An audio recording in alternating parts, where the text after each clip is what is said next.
Going back to its very origin, the Google Camera app has always been a fairly simple app in terms of its design and also in terms of its functionality. They've never really gone down the Samsung road of adding a plethora of features for you to choose between. They've never added a pro mode or anything like that. They've kept things fairly basic. Yes, they have added some modes, some features over the years, but they've never really gone all that crazy. In fact, the UI itself has remained largely unchanged for the last several years now, 3, 4+ years.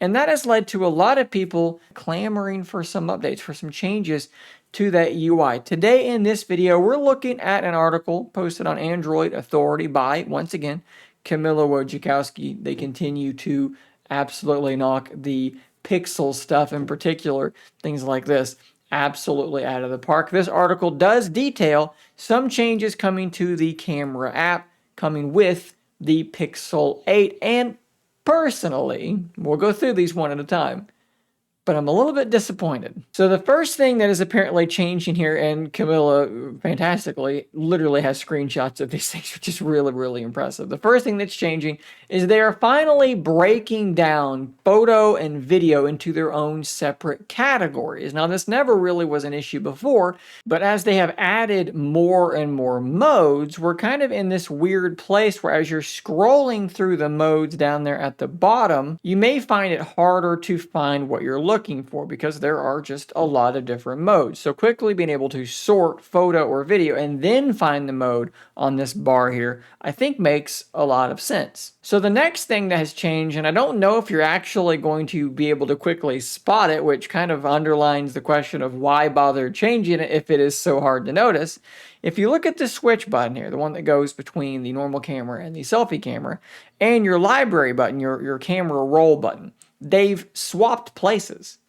I don't know why you would bother doing this. And to me, all that's really going to do is it's going to mess up my muscle memory, because while I may not visually notice it, my muscle memory will notice it. So why bother doing that if all it's going to do is mess with people's muscle memory? Very strange. Another one we can file into the category of why change this is we're going from a swipe down this way to get to your settings to a swipe up to get to the settings. Why? Why bother changing this? I don't understand. It's in the same spot, right? So it's not like popping up down here or anything. It's on the top. So swiping down makes more intuitive sense.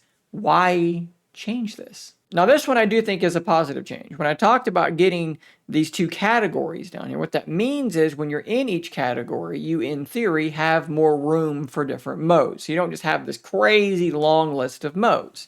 So what are they doing with that? Well, they're taking long exposure and action pan, and rather than having them be one mode with a little subsetting up here, they're breaking them out into their own mode that is there when you go into the photo side of the camera app. And I think that makes a decent amount of sense to me. I'm good with that. They also say here that the cinematic pan feature is now just called pan under the video mode. So some tweaks to the naming, some things to make it maybe a little bit quicker to get to these modes. These are good things. So now that only leaves these 3 stabilization modes left as not being their own separate mode. They are now in that settings pop-up instead of in that weird little icon off to the side. I think that probably makes sense as well. So guys, I think it's good that they're doing things to adjust the usability and functionality of the camera app. And of course, these things will arrive, like I said, on the Pixel 8, but they will likely come to the older Pixel models over time. I just wish that the changes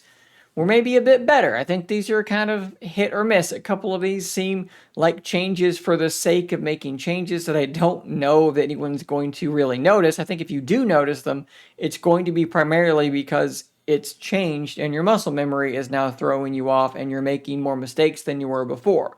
If you're going to make a change on something like that where people have to relearn the behavior, there needs to be a benefit there towards making that change. And I'm skeptical at current that there is, in fact, a benefit there if all of this stuff does line up and does, in fact, make it to the launch, which does remain to be seen, to be fair. Like always, I'm going to drop a link to that article in the description down below. Go click on it and read the words because there may be some things that I left out that you might want to see. You also want to help support the author of the article by giving them that all-important click, a view, a hit on that website. So please do go do that. I will see you on the next video. Subscribe so that you don't miss that.